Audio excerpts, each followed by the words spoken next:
Welcome back, ladies and gentlemen. This is the Innervated podcast, episode 46, recording live on Tuesday, May the 24th. This is actually a Bulgarian holiday, so yay us. We celebrated, we invented a fucking alphabet and gave it to the ungrateful Ruskies. So, Ruskies, be grateful for this. Tonight I'm joined by, as usual, Chiv and Sumadin, and we have a special guest tonight that you have probably seen around and about, talking shit about Hearthstone, usually smart shit. I mean, not solo level, not solo level good. Oh, here we go. So it begins. Not solo level good, but like decent level. Okay, you're fine, Raven. You're fine. Like, you shouldn't feel bad about yourself. This is the best compliment. No. This is a Nigel level compliment, right? You should not feel shit about yourself. Even though you were the shortest caster at the NA preliminaries, but just I think we'll go with like joint shortest. I don't think I was actually the shortest there. I don't know, on camera for some odd reason you were shorter than everybody else, but it was just like, why is he so small? Yeah. Oh well. If that's the worst problem, then I think it was a pretty good weekend. I'm pretty sure they can get you a phone book next time. Hey, the weekend before, I actually stood on a box at one point. A guy came in and put a box under my feet to stand on. Wow. Damn these tall people. Anyway, well, if you think you got a bag, you should see Noxious.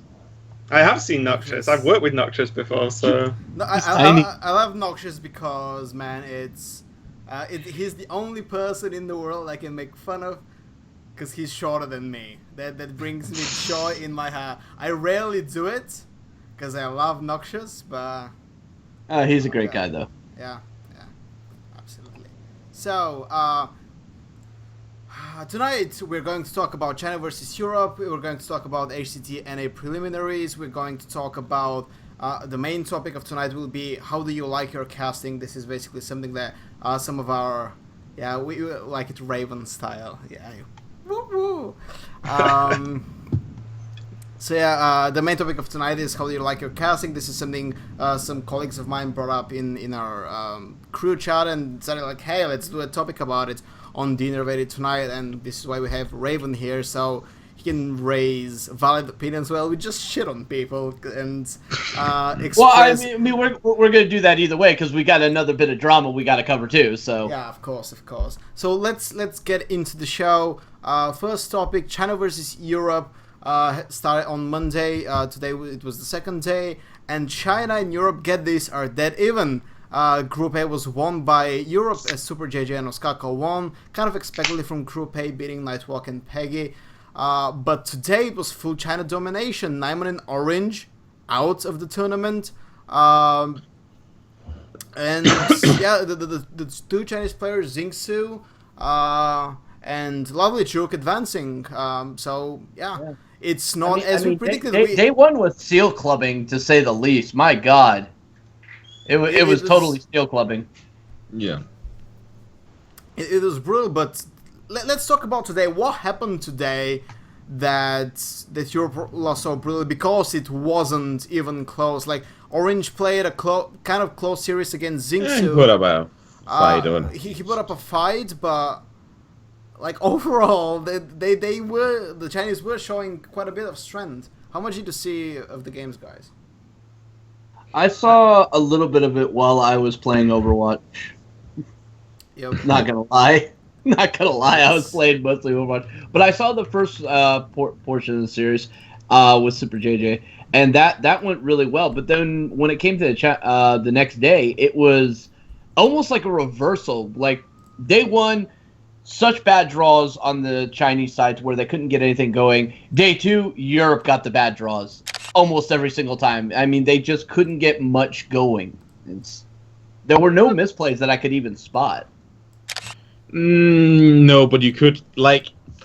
I don't really think that the Temple Warrior matchup between Sixo and Orange was really a matter of draws. It really seemed like deck building more to me. Like, Sisu had the little bit more greedier build, and that's usually how you win any matchup. Really, you win by being either much faster or just a tad greedier, and he had the more greed with more high-level drops like the Argent Commanders.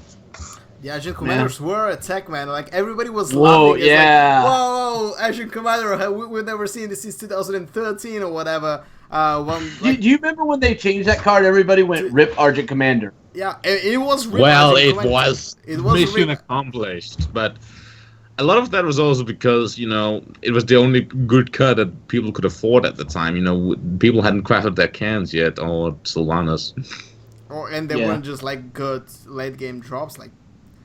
But now, man, like, and the first match, the first matches, of the group, everybody was laughing at Argent Commander. They actually won a game as it came from Varian. So it's like, who's laughing now, man? Like, this guy actually won a game and eliminated a European player from the tournament. So definitely not the outcomes I personally expect. Like, we were talking several times about the tournament on our show, and it's like, oh, well, it's not even going to be close. But it is closer than we thought, at least I did. And man, like Naiman, for example, like he put so much faith in his rogue, and his rogue betrayed him all 7 ways to Sunday. Like, these gadgetons were not in his hand when he needed them. It was like the Astakaka scenario all over again when it came to rogue. Because he had a very similar thing happen to him with rogue. That's really always been the case with Miracle. Like, it beats itself or it wins by itself. Like, it doesn't care at all about the opponent. It's either win. It decides whether it'll win or lose on its own. It's not. The format was Conquest, right? Because I'll be honest, I've not watched barely any of it because I've been traveling. But the thing with Rogue about Conquest is, like, you rely on the fact that the odds are that you will get a very good draw in. Say you've got to play 3 games as Rogue. It's your last deck. The odds are that you will draw very well one of those games and just stomp someone. But you do, I agree, you do lose because it's very easy to whiff as Rogue, and if it happens where you whiff a few times in a row, then obviously you're in trouble.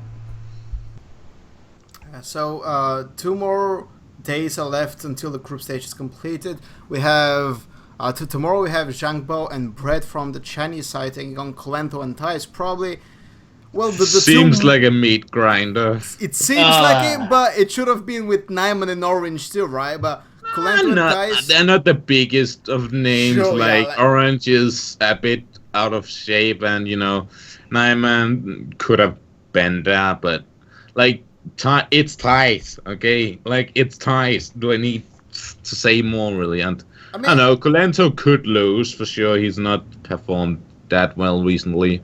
He might lose if he brings his discard warlock, or his renounced warlock. Sorry, not his discard warlock. Yeah, hey! I like renounced warlock. That's fun to play. The deck would be good if you just fun change renounce with any other card. Yeah, I agree. Don't you think that there's like something to be found of value in this renounce deck? Like, is it at all possible? No. Like, you rely on getting 0 cards, on spending all your cards by turn 6, then you play Renounce, and then you top like Tyrion from every turn onwards. That's good, though.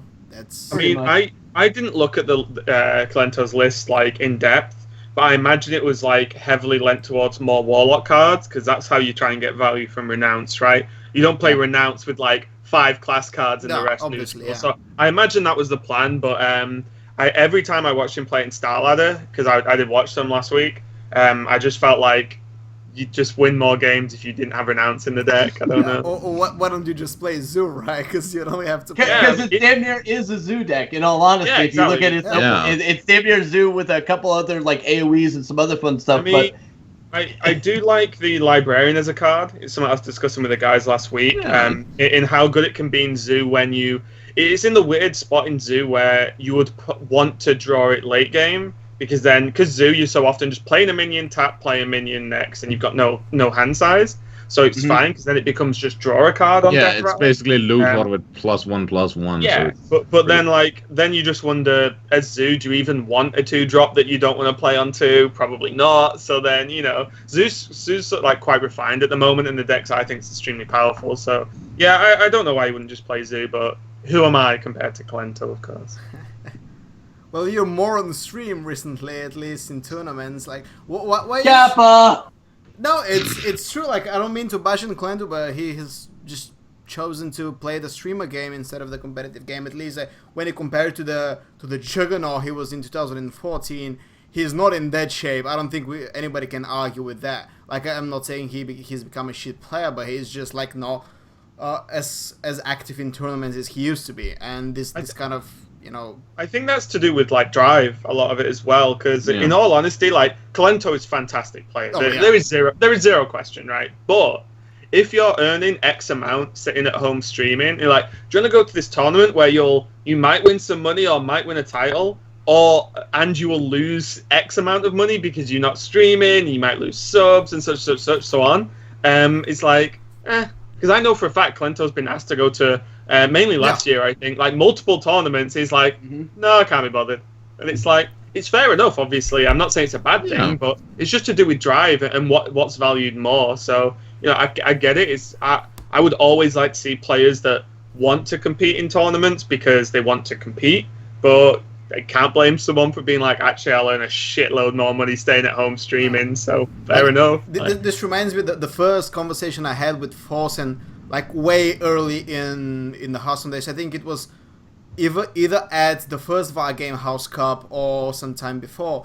And I sat there with my boss, and we were asking like, "Oh, why are you not attending more tournaments, like offline tournaments?" Because he was rejecting a lot of them to stay at home streaming. Right? We didn't realize how much he was earning. So then, like this was early in Forsen's career, by the way. He said, "Yeah, well, you know, if I stream instead of going to a tournament, I could make like $15,000 a month." And our jaws dropped because we had no idea of the streaming revenue. It's like, really? Like 15,000? Yeah, but yeah, 15,000, and that's even some smaller streamers. Obviously, I won't name them, but I know some small streamers that are like small compared to Forsen, but good sized streams. They've actually gone for one weekend and lost some at like 60 plus subs, and then had to get them back. You get them back over, you know, like a few weeks, but you lost the sub number, and even just. Not even the money, even those numbers are important in terms of you know, your revenue and your performance over time. And where you're playing on Twitch, right? So yeah, exactly. And you go for 3 days to a tournament and lose that much, then you know what? Like, I actually just don't blame a lot of these guys whose streaming is the main focus. Why would you go to a tournament that you might bomb out at and earn nothing and then actually lose money in the long run? So I get it. What Forsen told me is like the only reason he accepts tournaments, like he's accepting less and less. I don't think he's played a tournament since forever right now, because he's at this point like he doesn't really need to go. It's beneficial for him to not go, actually. Well, he was at the Play It Cool thing, obviously, as like a special event. Sure, but then DreamHack Winter, he was down to play and just didn't turn up. Yeah. So he went to the Twitch party and everything, but he just didn't turn up for the tournament. And it's like, fair enough, Forsen. Fair enough. I mean, can't argue. Forsen's going to do what Forsen's going to do. That's the one thing we all know about Forsen. Yeah, he told me that like the only reason he was attending tournaments earlier in his career because they served as a PR for him, right? That's the only reason. He was not there to win money. He was not there to promote the tournament. He was not there to bring viewers to the tournament, which is what he did as well. But it was just like a PR to engage the pro community, like the esports fan base as well. Because even then, like Hearthstone was pretty split into like people who just watch streamers and people who watch competitors, and just Forsen just wanted to get some of the esports fans so he can grow even bigger. Now that he's grown even bigger, why would he ever attend a tournament, right? He's gone to the critical point. It's like the same with Amaz. Like Amaz doesn't have to show up at a tournament until the end of his life. He does, right? Anyway, speaking of big tournaments, the ACT Americas preliminaries are obviously this weekend, and compared to Europe, it's not really a roster that breeds respect and notoriety. We have 8, I would say, lesser known players. I would actually go and call them unknown players with a few exceptions. We have Sidonia, Napoleon, Rusty, and PNC coming from the upper bracket. Justin, Dwayne, Bradford, Lee, and Dear Jason is the only kind of known name, basically. Yeah. Still not to the wide public, but within the pro play community, we all know Dear Jason coming from the lower bracket. Like when you compare it to what Europe selected the previous weekend with names like Thais, AK Wanda, Crane and Loyan, the upper bracket names, it's a bit of a weaker lineup in terms of renown. And now, Chiv, I know we had a small conversation on Twitter when the final day was going, and I said that I wasn't as impressed by the NA guys as I was with EU, and I said it might be my just European bias because I've always been pro-European community. I still believe they're the strongest region, but now that the preliminaries are over, where do you think the two regions stand compared to each other? Well, I mean, it all depends on how you look at it. You look at those lesser-known players, and you look at how they played.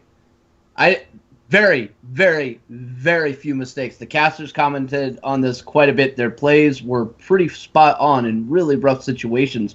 We saw some matchups that were unfavorable that they tackled head on and still pulled out victories. So I don't know, man. You could judge it off, the names that you've seen in the past and say, oh, well, here's where your power is. But then how are you going to know where that new talent's coming from, where these new sensations, these new breakout players are going to be coming from? So this might be their opportunity to shine. But maybe. But if you just want to go off status, EU's got kicks the shit out of I'm just seeing a bit of a déjà vu from BlizzCon last year, where NA also sent a couple of no names and against the powerhouses of EU, and yes, they could have performed. Yes, they could have. We had an open mind about this, and they got slaughtered. Oh, yeah. They did. So I'm just thinking it needs to be different from last year if this is to be. I think as well, though, let's bear in mind there's been two seasons worth of preliminaries, and EU was in this position last season, and they had a much stronger top 8 than EU. And then, so for me, it's like, let's just very roughly say, well, 50% of the 16 EU players and 50% of the 16 NA players have been big names or whatever in total, and then 50% have been a lot lesser known names, very roughly.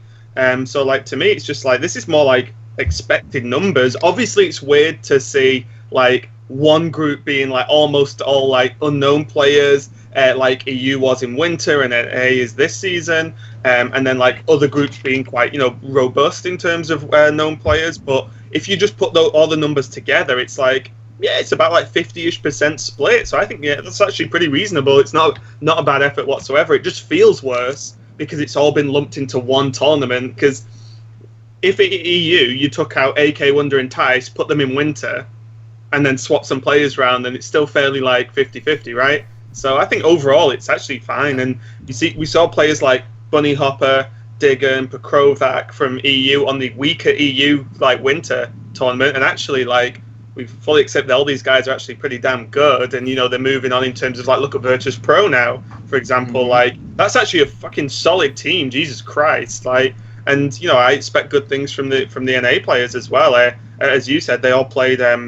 I think the vast majority of the tournament was actually very well played. There were a few slip-ups that cost people games as well, which was pretty important. My mind goes straight to the VLPS game when he messed up the Power Overwhelming and the Forbidden Ritual, which was rough because I picked VLPS for one of my picks, and I was like, God damn it, come on. But that legit just lost him a game, and there was a lot of freeze game matches where people just not playing, either playing too greedy or maybe just straight up just not knowing the deck well enough, and then just getting stomped, to be honest. Because I asked the question in regards to, everybody was saying okay, Standard is coming and this will unanimously decide who the best players are. There will be no more things the winter preliminaries where we get a lot of no names. Basically, the good players will just dominate because they're better deck builders, they're better in new metas, they think more proactively, they're always a step ahead, right? So Europe kind of proved it. Europe went with the stereotype more or less this season, and then NA was whoa, shit, it's nothing like this, right? It's all no names, the big guys fell out early. That was oh, Jesus. Hey, Nostrum was one off, right? Sure. Yeah, but Nostrum was one off. Sure, Nostrum was one off, but he's the exception, and Amnesiac forfeited, which we'll discuss later. Yeah. But we have brutal loser bracket matches. We had Dog versus Zalayan, Dog versus Chucky in like losers bracket round 1 and 2, like ridiculous loser brackets match. Like these names got lost, which means these names lost super early in the upper bracket, right? So like, wow, what happened? And then we get to see a lot of freeze mage misplays, and I was like, okay, what's about a freeze mage misplays? Like, if these guys went through the bigger names, shouldn't they be at least good, right? And one of our ex-colleagues said, well, the freeze mage misplays is because, as you said, nobody's having as much experience with the deck as compared to a guy like Firebat or Amnesia, which are basically freeze mage gods, right? The next question is, okay, why are they bringing it? Well, because the N'Zoth Paladin meta from Europe and Rising Miracle meta as response in the America kind of puts you in the position of like, I have to play Freeze Mage. Because on paper it counters, it should beat Miracle, right? Yeah, I mean, the thing about it have a terrible matchup versus N'Zoth though? Like, don't they hate anything healing? We learned that in the EU preliminaries, though. We honestly did learn that because we saw the N'Zoth. But Zoo as well, right? Like Zoo is also. Yeah, should have. But the thing with the N'Zoth, it's actually one of like my favorite matchups: Freeze Mage versus N'Zoth Paladin, and like, although it definitely isn't the best matchup for Freeze Mage, of course. Like, you have a very, very, very clear plan. You know, as soon as that game starts, no matter what happens, you know exactly what you need to do to win. And yeah, we saw some games. I mean, I can't exactly remember the players, but I casted one where the mage just didn't draw enough burn. Oh no, he drew the burn, but didn't draw Emperor to like his 24th card or something stupid. So it's like, and then the Paladin that's not even that unlikely. Like, that's not No, but what I mean is your plan is to basically OTK them effectively. So the combination of him not drawing Emperor to enable the OTK factor, and his opponent sat with 2 Forbidden Healings in his hand for most of the game, like, those games you ain't going to win, like, but you do at least know exactly what you need to do in that matchup, and you can make it happen, because, there was also, so there was a game off-stream that we were discussing where a Paladin could have healed from 28 to 30 to not die the following turn from Freeze Mage, and it's like, who's actually going to make that play? Probably no one. So you can definitely do it, but it's difficult because a lot of it's based on collecting burn and Emperor at the same time. But yeah, it's the Freeze Mage thing. I just think there was such a wide variety of decks in NA, probably wider than EU overall, because there were players like Nostum's sort of practice group that brought full aggro lineups, for example. Even different types of Pirate Warrior, were in the format. So there's so many new variable decks. You're actually just not used to what sort of reach you can deal with, and how defensive you need to be, and how to react to each deck. Just because I think it's been too soon to play a deck like Freeze Mage if you're not like absolutely 100% confident. Right. Yeah, I agree. And speaking of that, look at Warrior. Warrior now has like 3 to 4 viable builds now that we're seeing. 5 to 6 actually. Yeah, actually, you're right. Control Tempo, Patrons, OTK Worgen, Dragons, Cthulhu. And not the Zoth Cthulhu, that's what Control. I meant. Yeah, 6 viable builds. Pirate, yes, 7. Pirate, okay. I mean, when it comes to Warrior, I got a feeling because it's just, there's so many different ways you can play that, and it's going to be so hard for you to build decks that can counter every single way. It should be like the auto ban choice for a lot of players, but yet we did not see that at all. We saw that on the EU versus China, though. People were respecting that shit, and the Chinese were banning it going out of style. But, yeah, no. It really shows what proper class legendaries can do. Like, Warrior and Paladin are the only class that I know of that uses all of their class legendaries available right now. Like, they both use all 3 of the available class legendaries among the various decks, and that really gives variety that no other class can bring, because it's very powerful and yet it's very diverse. Okay, yeah. Let's move on to because we are on a tight schedule. I want to talk about the Amnesiac forfeiture issue because it caused quite a bit of reactions. Basically, the story is Amnesiac lost in the upper bracket, dropped to the losers bracket. said like, oh, well, I just have to enter the losers bracket in one tweet. In the next tweet, he was saying, well, guys, I'm actually forfeiting because my sister is graduating from college, right? So everybody initially was like, yeah, sure, I respect the decision, especially Kibler and Froden commented on it, like, yeah, I mean, yeah, you gotta do what you gotta do, family comes first. And then Impact came and said, fuck you. And the reason is literally because, said fuck you. He literally said fuck you. That this was the exact tweet. I'm not paraphrasing, because Amnesiac had been an Impact early in the game, early in the tournament, which kind of caused his tournament to go through the losers bracket and it ending eventually in elimination.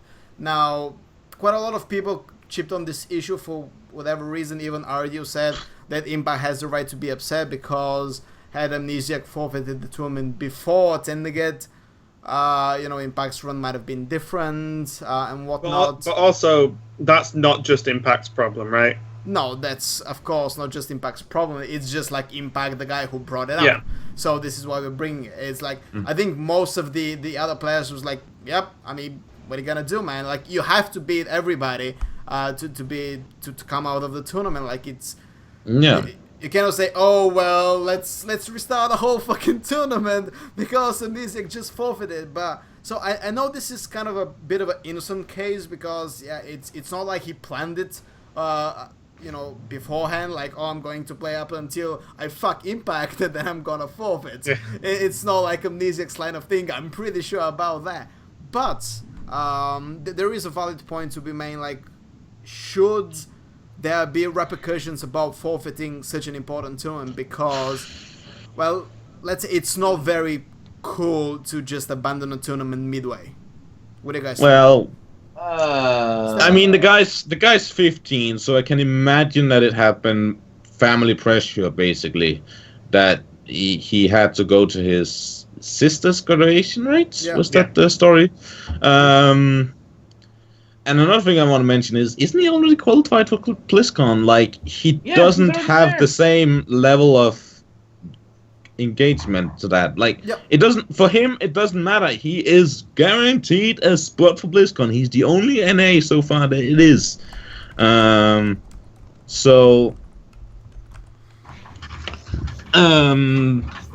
I personally don't see a problem in his case. Like, you would always have to beat him, and you lost. Okay, like, you would, even if you qualified for BlizzCon, you would have to fight him. There's no question here.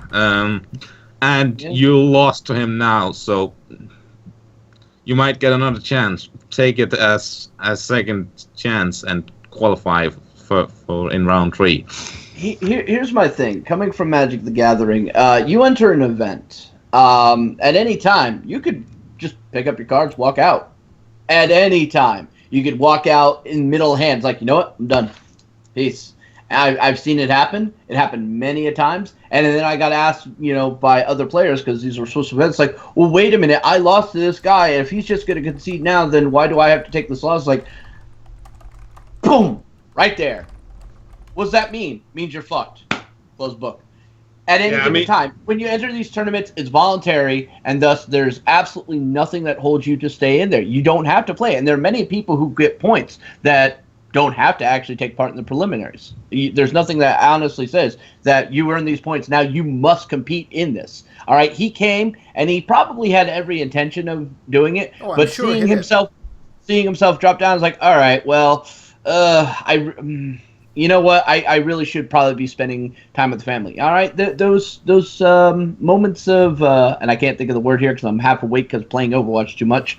Of regret after the fact, that stuff does kind of happen. But what we saw here is basically somebody acting out in a petty, childish, and just downright shameful manner. And he got called out on it. He has a story. Called out on it. He got called out on it by fucking pro players. He got called out on it by like everybody. That they brought up every dirty thing he's ever done in his past. Which trust me, he who has a dirty past should not cast any fucking bullshit on anyone.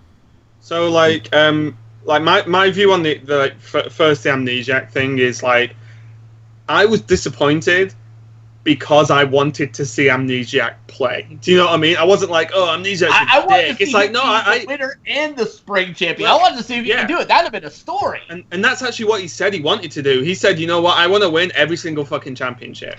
I just want to win them all. But like, I was disappointed because obviously you would rather have Amnesiac in a tournament than not, right? But like, he is not fucking chained to a tournament. If you don't want to play, just stop. Like, there are no, like, you don't sign a contract saying, like, I will sit at my PC and play this until it's done. Do you know what I mean? Like, there are so many things that could come up that could cause a player to not want to carry on in a tournament. And you know what? That's okay. I actually so, like, you know, Kibler's tweeted about, you know, his thoughts on it, and again, sort of echoes what you said about the, you know, the Magic thing. You can just leave. Like, Kibler's actually said, like, yeah, I've actually left a tournament when I've been in a good spot because I wanted to go and get dinner with friends. Yeah. And it's like, and like, you know what? But it's like, why can't you? And the whole argument is, well, he beat me last round, so I should be moved forward. Well, no, because then you go backwards all the way to round 1, which then just gets silly and completely illogical to try and do. So, you know, that's not even the case either. So, I think it was fine. Disappointing not to see him continue to play, but fine. And the Impact thing, so just to finish off the rest of the story, just it's not been mentioned, there was Impact sent a tweet with a screenshot of a Skype conversation with him and Amnesiac, and him saying, oh God, can you believe everyone's gone crazy on this? Like, I was just joking, and if I put Kappa after it, no one would even care, but because I didn't, everyone's gone apeshit, but hey-ho, got me some followers. And then Amnesiac's like, yeah, I got 300 followers for dropping out, so PogChamp. So there's two things here. Either Impact was, and anyone who knows Impact, this was probably their first thought. Impact was either just straight up saying, fuck you wanker or whatever, you know what I mean? Like, was actually annoyed and being aggressive. Or he genuinely wasn't, was just like, that's just, because that is kind of the way Impact talks as well. He's very, you know, verbose. We'll just like talk shit. I'm going to withhold comment on this since I actually know that since I used to manage him. Yeah, well, I mean, I would use my teammate. He would, you know, like just be, it's like swear for no other reason, just be very much like that, which is fine. People are different. But the one thing I will say is if Impact, and I don't know either way, genuinely was like, fuck you, Amnesiac, saw all the shit he was getting, then was like, oh my God, like I was joking to a conversation with Amnesiac, and Amnesiac's like, oh yeah, I didn't think you were really being an ass, and then tweets it, like, that is like top-notch PR handling that. That is like top. I think that's better than Skamas PR, man. That's I was about to say, I think Archon found their new PR manager at this point. Be serious, that was like better than fucking they did. It's kind of like such a brilliant way to deal with it, whether he really meant it or not, right? You know, that doesn't even matter. Sending out a Skype conversation with the person you called out on Twitter, and that both players being like, oh yeah, you know I was only messing, right? It's like, yeah, of course. It's like, oh, well, that kind of like sort of massively diffuses the situation to a large extent, and it was just like, whether it was intended or not, it was fucking hilarious, because you got to give him a nod for that one. I thought that was pretty good. I thought it was a little bit, you know, kind of backpedaling to save his ass, personally, and that's my own personal opinion. But that's what I mean. Like, either whether it was or whether it was genuine, it doesn't matter. Right, it was just a good idea, right? Well, the one thing that matters is how it all ends, right? This is what everybody remembers. Like, what's the after effect? Like, they both got followers, and like in 1 week nobody's going to talk about Amnesiac's forfeitures, but the followers of Impact and Amnesiac will still be there. So hey, you know, win-win, right? So yeah, Stefan, well, I don't know. They still brought up shit that happened years ago in Yu-Gi-Oh! For fuck's sake. Yeah, but that's the internet. That'll always happen, right? That's Impact, right? Stefan, what's your take on the whole deal? I don't know. Like, it's just useless drama, and there's too much of it. Like, yeah, I agree. I think it's like, because I saw the tweet pretty much seconds after it was tweeted. Because like, you know, all the casters were just in the back, obviously on Twitter and stuff, looking what's going on, and at first it was like, oh wow, that was a bit strong, and then it swiftly just became, is anyone that interested? You know. So someone said fuck you to someone else. There's like, been way better drama in yeah, exactly. You know, like Magic Amy trumps this in a like 20 times over. I mean, No. that's kind of funny, you know. Dude looks like a Nothing- lady has more value than you, Impact. Nothing Come will on now. beat Magic Amy anytime Ever. soon. Or ever. Like, oh, Challenge accepted. Wow, No, you're going there's to reveal nothing. something about your persona, No, Raven? Are you I'm secretly joking. a No. Thai girl that just Mm. poses Oh, as a small Raven's Englishman? gonna bust out into chorus lines from Rocky Horror Picture Show. Go. Would be good, wouldn't it? Yeah. You've not earned it yet, Shiv. You've not earned it. I probably know the lines a lot better than you do. Anyways, Right, swiftly moving on. swiftly moving on, because really we have, about 40 more minutes, and I want to discuss the, just to be sure, because we have an Overwatch tournament right after this podcast, guys. So if you want to continue your overdose on the new game that just launched today, and man, I've been playing it all day, I'm not feeling guilty at all. By the way, it's like I know I should have been working all day, should have been logging these HCT NA preliminaries for Gaussa rankings. Don't you have minions for that? I do, but they're studying, and I'm bringing new ones, and I'm training new people. Wait. They told you they were studying, or are they just playing Overwatch themselves? I'm not sure. They're probably up. Well, I didn't see them in Overwatch, so I'm not sure. I'm hoping. Lovely thing about Blizzard games, Big Brother's watching. Yeah, it's like, hey, what are you doing? I'm studying. I see you playing Hearthstone, you piece of shit. It even says you're in a match. You Yeah. can't tell me you have it on your collection. A small side note. If you enjoy Overwatch, and you should be enjoying Overwatch, stay there. There will be a tournament at 11 CEST, the Alienware tournament, which we bring on this channel. So yeah, just stay after this podcast. There's going to be plenty of more content coming after this. But continuing with the main topic of this actual Hearthstone podcast, which should be about children's card games and not about children's team-based shooters / MOBAs. It's called How Do You Like Your Casting? As mentioned at the start, we're going to talk about, well, what's the current state of Hearthstone commentators and casting in general, casting styles. Where do you see the casting going in the future? Should it develop more? How should it develop? And so forth and so forth. We have Raven is here to play the Devil's Advocate or the Angel's Advocate. I'm not sure where we stand on this, because I like what you guys. You guys, I'm putting myself on the side of the Angels when you three are on the podcast for me. So you're like the only lawful good, or at least some form of good alignment on the show.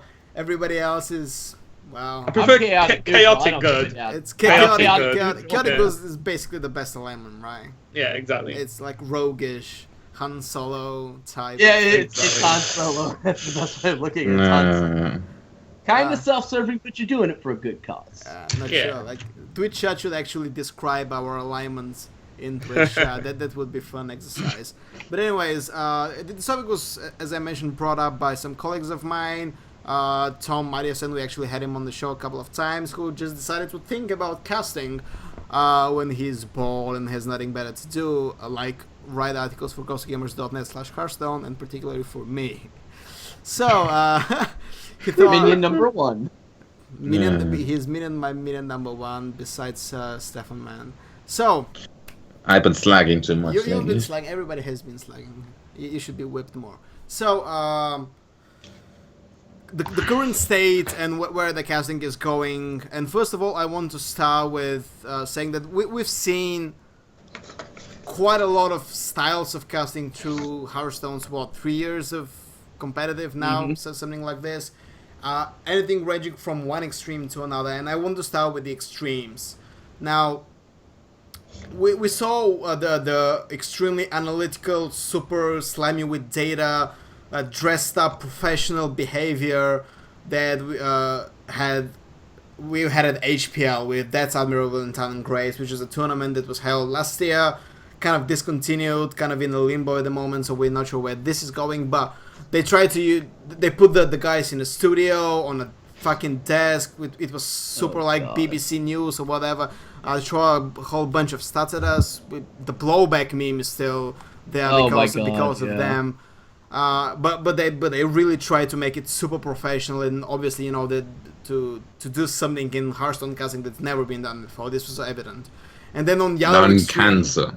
then on the other hand is something like what we ended up calling the Rob Wing style of casting, like and this is with no disrespect to Rob Wing, I fucking love Rob, but I was like gonna say I will have no bad words said about that guy. no, I don't think no bad words. I It's love A-Wing. He's a everybody good guy. loves A-Wing, man. I'm just using You it didn't to get me a beta key, you bastard, but I still love it. I'm just using his name to exemplify the direction of casting, like super laid back, not that invested in strategy, not that invested in statistics, basically, serving as the role player type of Color casting. commentary.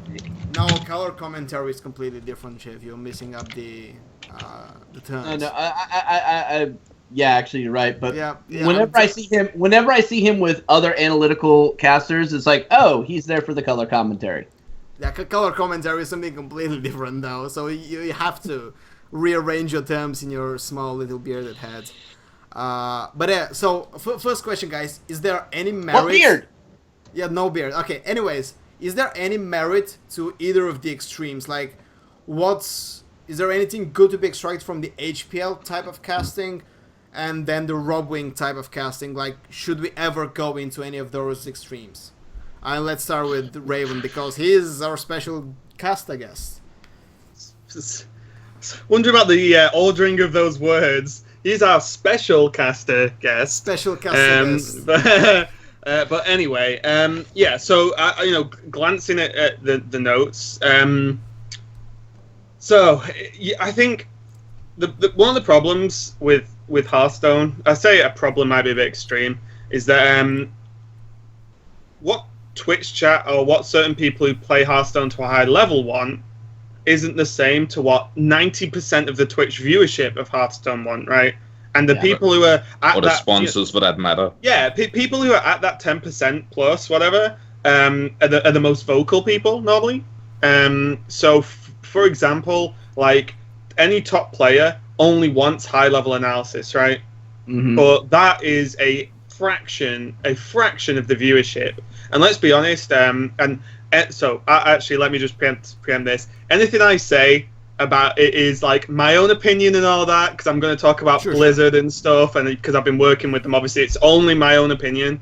But from my understanding, is that Blizzard want quite the a friendly, just nice atmosphere. Definitely talk about analysis, 100%. But it also needs to cater to the 90-odd% of Twitch chat viewership that doesn't understand the game on that kind of level, and you need to sort of welcome in, because you look at the player base of Hearthstone, and like there's probably like 3% of the player base, maybe 5 or something, that play it to a high competitive sort of level, who even hit legend. Like, what is it, 0.02% you get told when you end the season as a legend rank? Like, that's tiny. That's so small. But I think there's definitely a place for Rob Wing style, and there's definitely a place for hyper analysis.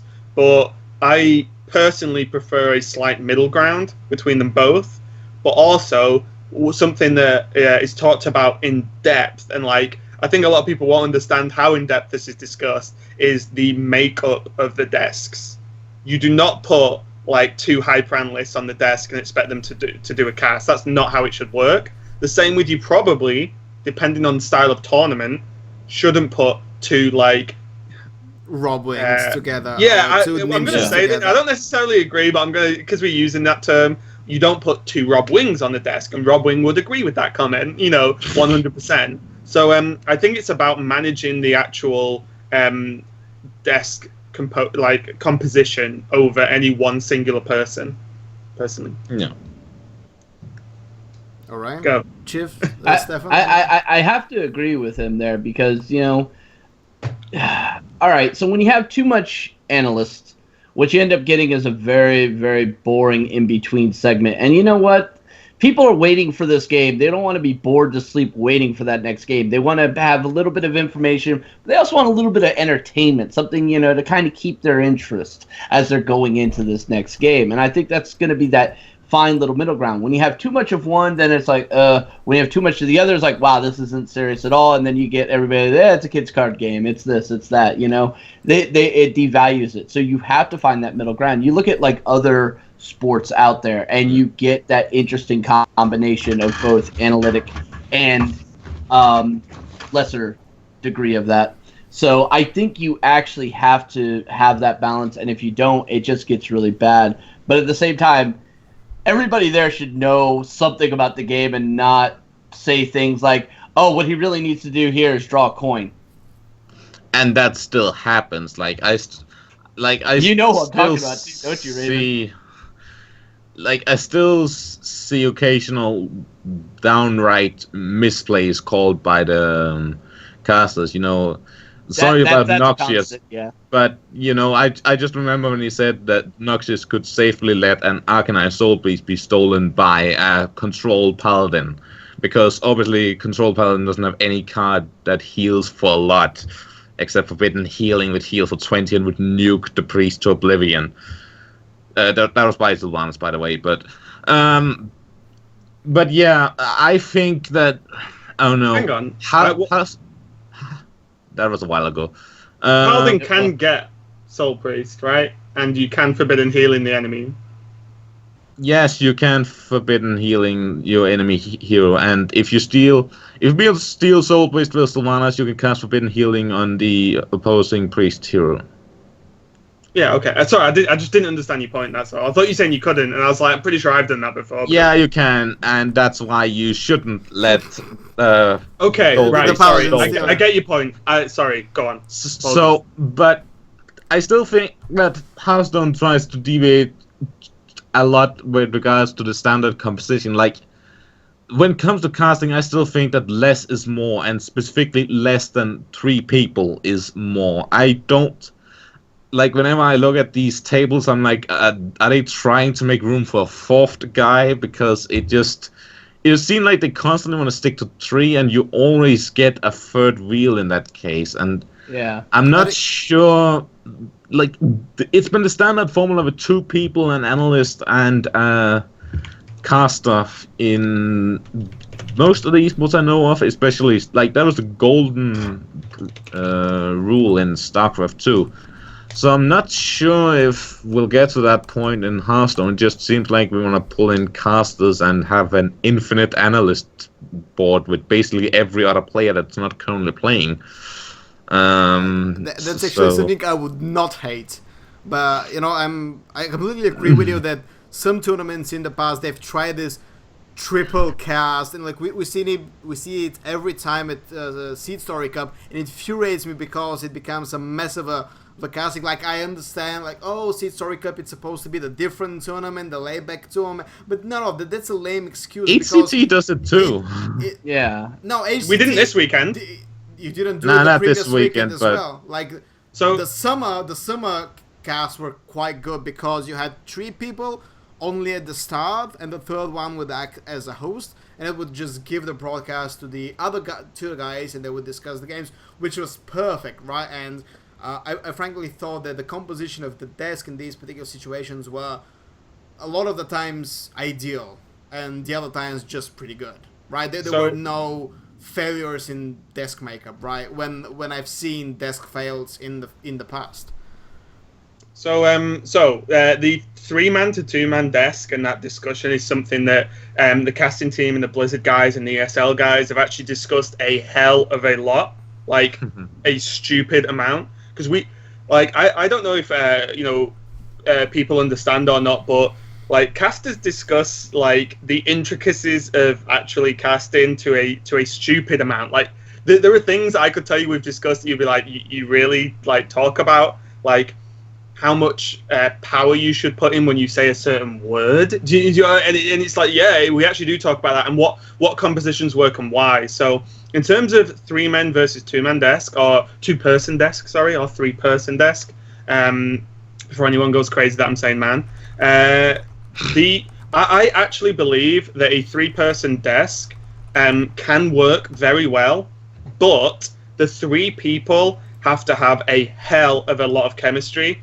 and have to have a hell of a lot of practice, because the benefit of a three-person live casting desk is that as the person who isn't talking, you have zero pressure to have to respond, because that's something like, as in a two-man desk, your co-caster says something, you have to say something back. You have to, right? Whereas if three-man, that pressure is off, and it becomes like, it's like quality over quantity can happen with a three-man desk, right? Because you can really compose what your point and what you're going to say without going, I've got to listen to this guy, answer what he's saying, as well as going for my point next. And that's a lot to manage. And just to go back to what you said about calling misplays, I think, because I did it the weekend, I missed the fact that basically an aggro chain was about to face tank too much damage and just die, because I was so focused on the defensive player's health.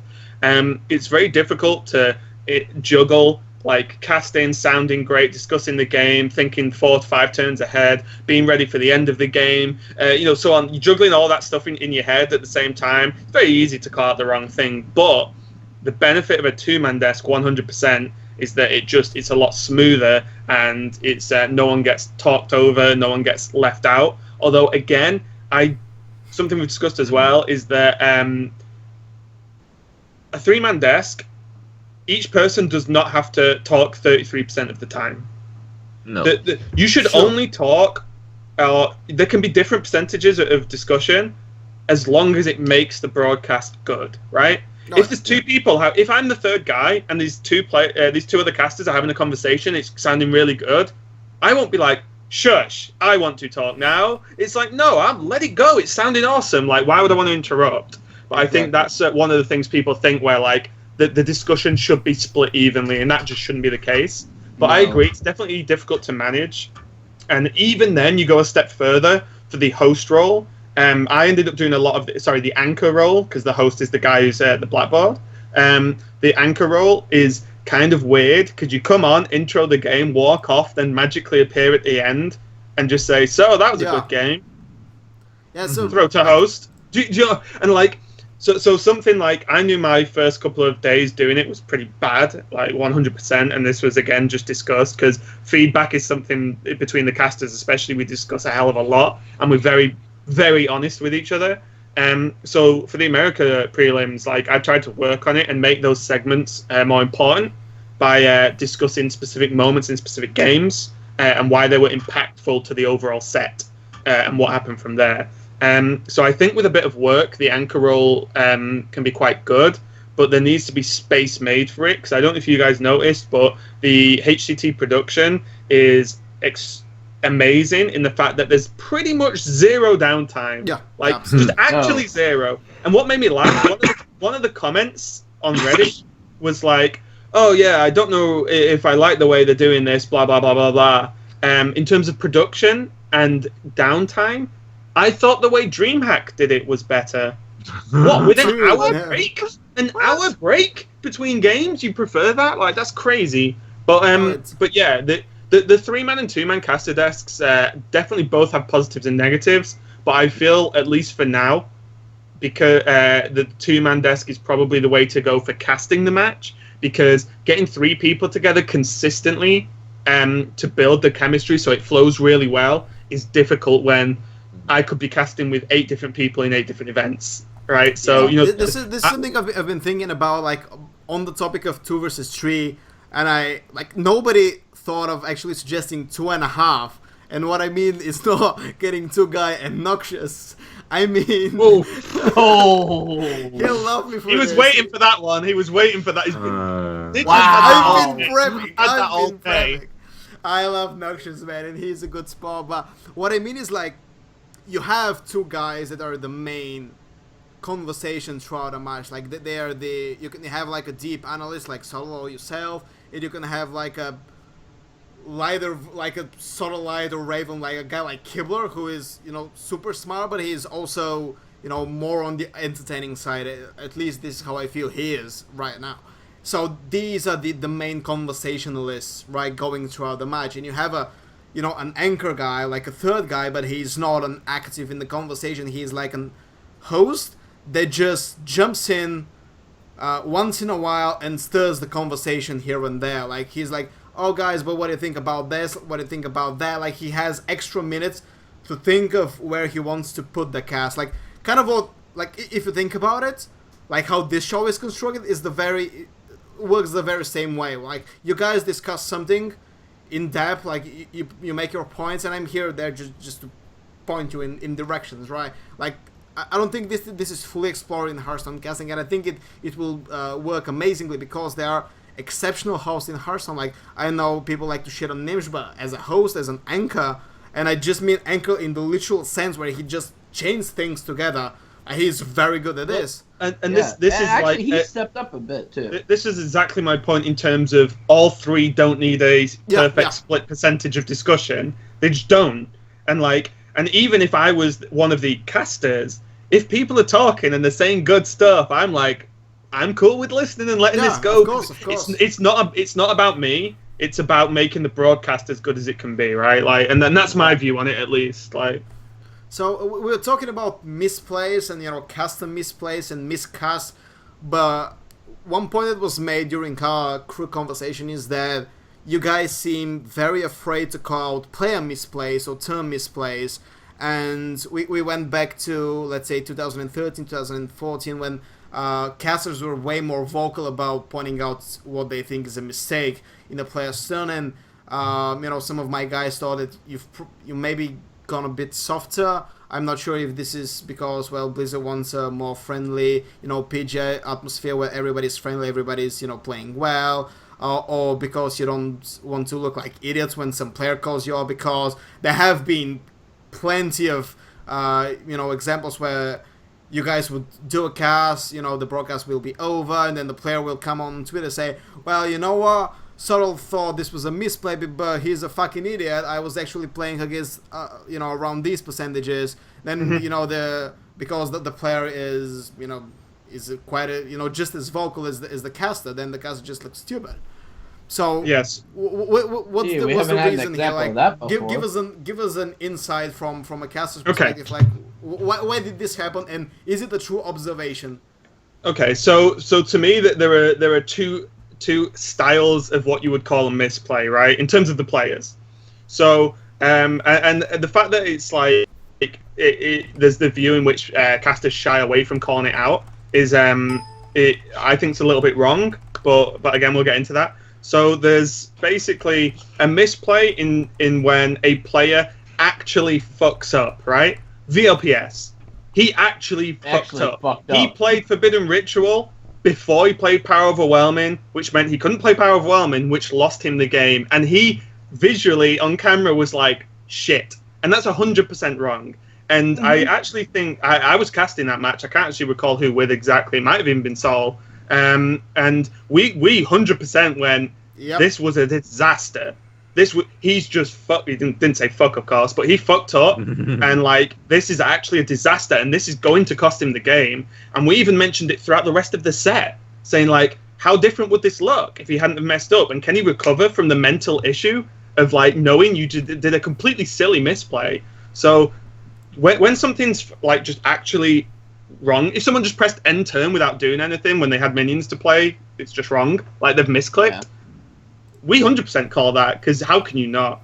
But when there's a player makes a play and you don't think it's correct, I think it's more beneficial to everyone to explain the different options he could take or she could take, the option they went with and what that accomplishes and why they might be doing it. Because I think a lot of people who view Hearthstone tournaments and the viewers actually have the whole, oh, well, I can see both players' hands, so of course that play is wrong. And it's like, guess what? The player can't, right? Exactly. So, why the hell are you saying, oh, he's played Bloodhoof into Stampede and Kodo? It's like, he doesn't know he has Stampede and Kodo. What the fuck? Do you want him to just pass the turn? Of course you played Bloodhoof, that's correct. I mean, you can't play around everything. That's the thing that a lot of these people...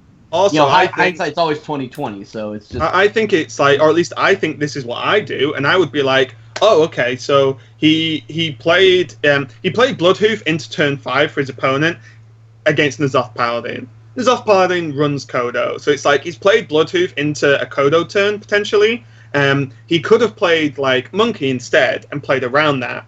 So that's what that would have done. But Bloodhoof was on curve. Next turn he has a 5-drop or a weapon. You explain like the different branches of what they do and what impact that will have going forward and what they were aiming for. Like doing this might look wonky this turn, but in 2 turns' time, this is how it works out. So that's why he's done it. So I think it's less about shying away from calling misplays and more about explaining player thought process. Because I think that's 1, more interesting, and 2, just less shitty. Because do people really want to go, oh my god, he is so bad? Like he's just. Do people actually want to listen to that, or would they rather understand what's going through the player's brain to make that decision? Right? Like I think it's way more interesting than going, this guy fucked up, lol lol lol lol lol.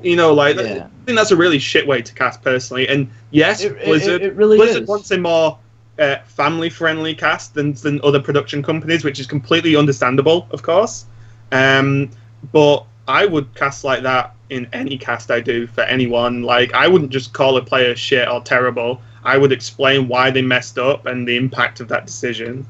Not the thing is, he's bad. Like we actually have seen casters kind of calling out some of these little misplays. Like when you see a player, like give you an example with Warlock here, they're playing out their hand and then they tap at the very end. Well, obviously we all know that you tap first, then you make your plays because you always want to. Unless there's a reason not to. There are reasons, but if this is like turn 2, or no, not turn 2. Let's say it's turn 4, and you go ahead and you play out your. Give me a 2-drop here. Okay, you play a juggler and then you tap. Wouldn't it make more sense to tap first to see what other options you know get? What? Like, I'll give you a perfect and I've seen casters call that out. So, I mean, it's a minor misplay, and that's what they call it. That's a little bit of minor misplay, or positioning, a little bit of a minor issue there. Yeah, I'll give you... They are willing to point out those minor deviancies. I'll give you a perfect example, actually. So, one of Sottle's first, professional casts at Gfinity, there was a player playing Old Patron. His hand, he had, 2 patrons on the board. He had Inner Rage and Shield Block in hand, and he had 10 man, right? He traded the patrons and used Inner Rage, so all the trades were done, right? He then Shield Blocked after into Warsong, which is horrendous, because then everything would have charged, right? That is and Sottle was casting that game, and Sottle went fucking crazy. He was like, "Oh my god, what is he doing?" He went on and he went, "What?" I think his words were, "What are you doing with your life?" Right? that was classic. That's classic off-camera Sottle that we know him. Yeah, but this exact conversation came up this weekend, and what Sottle said about that was I went crazy on that, blah blah blah. But it's not something I would do now, because there are just better ways to do it than just shout about something. Do you know what I mean? Obviously. So and that was sort of first cast. But, you would still call out the mistake as a mistake, because this was 100%. But Sottle was "Oh my god, this guy's terrible. What is he doing with his life?" And it's that is downright wrong. It's a step too far. But obviously lots changed since then. But I personally just think explaining reasoning and outcomes, and then if someone's legit fucked up like the LPS did, we didn't try and shy away from it. We did. Well, maybe he was trying to do that. No, he just actually messed up, and it cost him the game, and we pointed that out quite heavily. So I don't know. When people complain about stuff like that, I don't actually know what they want. What do they actually want? They want blood in the water. They want to see a feeding frenzy. They want you to fester on somebody's mistake and just punish them for it, because we're all petty fucking people. In all honesty, to me, anyone who seriously thinks that's a good idea just doesn't understand broadcasting, entertainment, casting, doesn't understand anything, actually. So that's when I switch off to that kind of feedback. What do you expect from a generation raised on Jerry Springer? Well, yeah. I want to shoot you guys another question which came to me watching China versus Europe today, and they did a lot of cool things that I haven't seen in a lot of tournaments. They were bringing up data and statistics on screen, like chance to draw a card and stuff like this.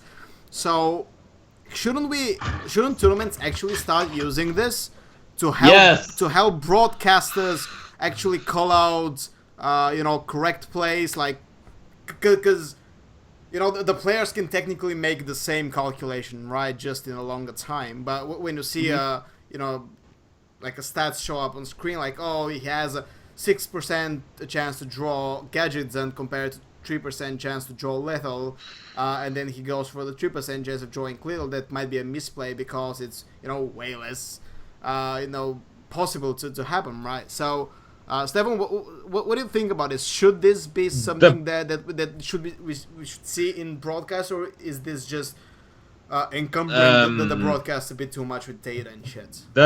The biggest challenge here is actually generating that data. I think, like, it's on the software end. Like, obviously you can always calculate the chance for one remaining card. Like, that's easy enough to put up. If you need to draw one specific card, you have one copy. If it's legendary, or if there's two copies, that's easy enough. Like, but relevant data quickly gets more relevant. Like, chance of drawing burn. How many cards exactly is that?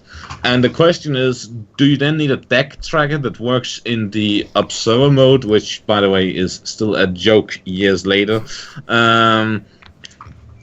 It's a lot of questions that I think needs to be answered software-wise, and I don't know if it can be done, because you need to mark which spells are burn and which spells are charge and instant damage. I think you would just appoint like a super guy appoint a tag or something. No, or like a guy that just follows. You'd literally have a spreadsheet with a percentage split, and you'd remove cards as soon as they're drawn or played, and then it would automatically give you the percentage, and then that could be manually fed in. I think it could be, but it's a lot of work though. It's a lot of work, and it's even on and software is not cheap these days. Though it's like, and also bear in mind it would require someone doing it that has a very, very in-depth knowledge of the game. In-depth knowledge of Hearthstone. Because otherwise, it's going to be like the casters will be like, "Can we get a percentage chance of this?" And then it just sounds. Then it needs to be even presented nicely. Like, you need some nice. Probably. Well, the pull-out draws from ESL, I think, were really good. Yeah, like the draws that appear on the screen, that's cool. If the morph can be done with that without being, draining the budget, then cool.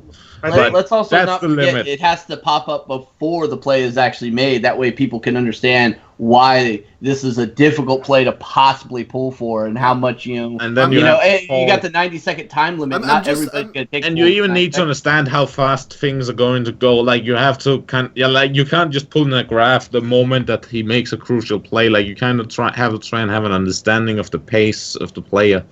I think so. It's not easy. I think something that casters really try and push is when there's there are certain words we shouldn't say whilst casting. One of these words is top deck, because it's a pretty stupid fucking word and a stupid way to describe the game. But I think something that casters really try and do, or at least I try and do, and I'm pretty sure the others do, is that when a fireball is top decked to win a game, and there's 5 cards left in the deck, and or even better, player's got 3 health left, there's a frostbolt and 2 fireballs left in a 5-card deck, he's very fucking likely to top deck for the win. Do you know what I mean? There's the odds on him drawing the card he needs are very, very high.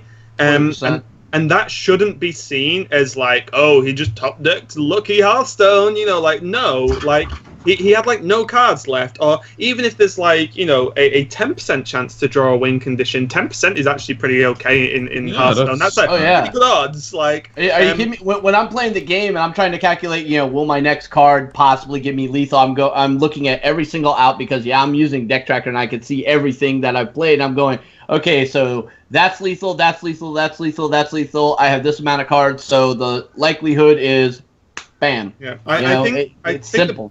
I think the problem you hit when actually showing that data on screen is the speed, which you mentioned, Stefan, of course. How intuitive the person that's doing it would have to be. It's almost like a 4th caster at this point, right? If you're using, we would need the Rain Man of Hearthstone for this shit to be effective. No, you don't need the Rain Man of Hearthstone. No. You just need literally a 4th caster, because while the other 3 or 2 casters are talking, there is a fourth guy who is only thinking about what card matters now or next turn. Like, Well, this is his entire job. He doesn't have to bring it every single turn, right? He has to bring it once a game to make it interesting. Yeah. Or once a fucking series even. Like, you don't need a Rem, you don't need a genius, but you obviously need a guy who is very good at the Hearthstone, who is, like, literally on, on caster level of good. What I would say about that is that I'm pretty confident the majority of top level casters actually just do that on the fly anyway. If you watch a lot of games, like Freeze Mage is a very easy example. Sure. They'll be like, a trick as well is either have a constant deck counter, just how many cards are left in the deck. That would be nice, because otherwise, so what we do is we like, his deck looks a bit, thin, or how many cards are left in his deck, and a good observer will just go, straight onto the decks. If that was a constant counter, that would be pretty nice, because you just wouldn't have to ask. But but I'm pretty confident, like, whenever it comes to the percentages that actually matter, like, I mean, I do it, and I know everyone else does, where it's like, no, the cards he's got left are Frostbolt, Fireball, Ice Lance, Antonidas, Arcane Intellect, so that's what he's got left, so he's got a very high chance. You don't have to say maybe an exact percentage, because, again, does the viewer base realistically care about there's a 63% chance he draws this card, or whatever?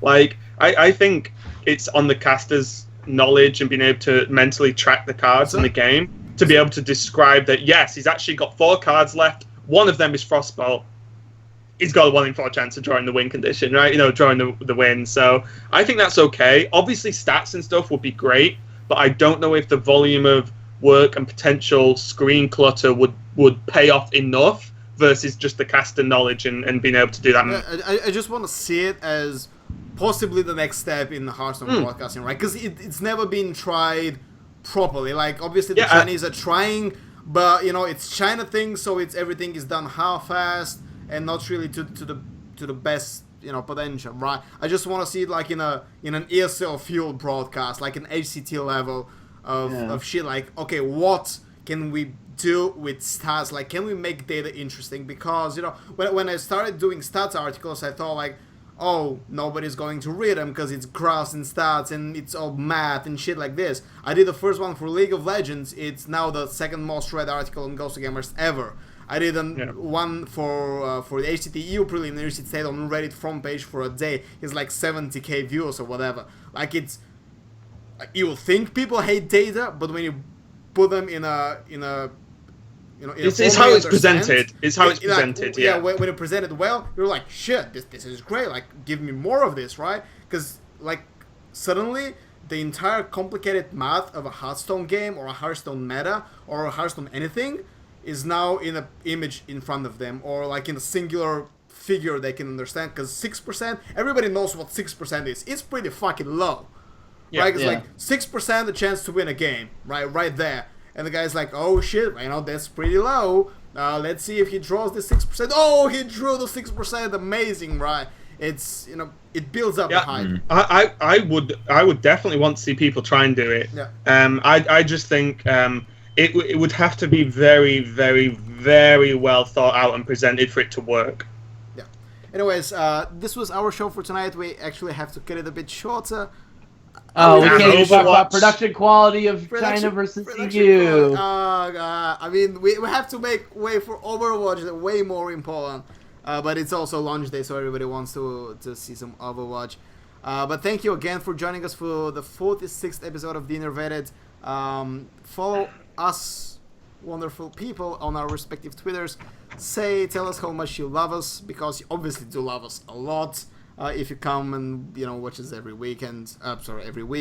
Find Raven, UK's best gamer. I'll never get tired of promoting you like this. At TPG, neither will I, mate. TPG_Raven, like the only place you can find him. No, you actually cast stuff, so they can find you in other places, but it's not important. You can find Stefan at Sumaden, and you can find LG, the Chief, at LG_the Chief. I myself am at GG Nidra. Tweeted me anything you want. I talk about Hearthstone, and I dish on feminism and racism recently because it's fun to do, man. It's fun to do.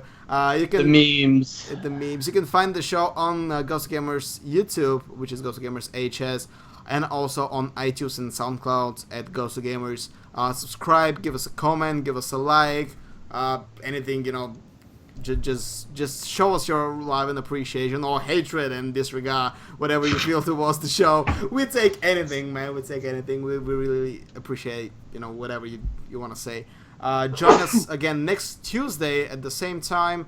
I actually have a topic planned for already. From now, yes. Oh my god! Yes, this is the first god. time in 46 weeks. I know the topic of next show 1 week ahead.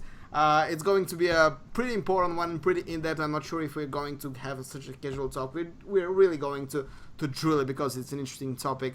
So join us next Tuesday. It's going to be fun. Holy Are you not going to tell us what the topic No, I'm is? going to tell Nope. you, but not on the show, man. I'm just gonna hype these motherfuckers in the chat, in Twitch. Oh god, he's taking lessons from Blizzard on hyping shit. We're fucked. It's announcement of an And- announcement. Announcement is- we don't announce our topics that much in advance, though. Yeah. So anyways, again, thank you for joining us and see you next week. Bye.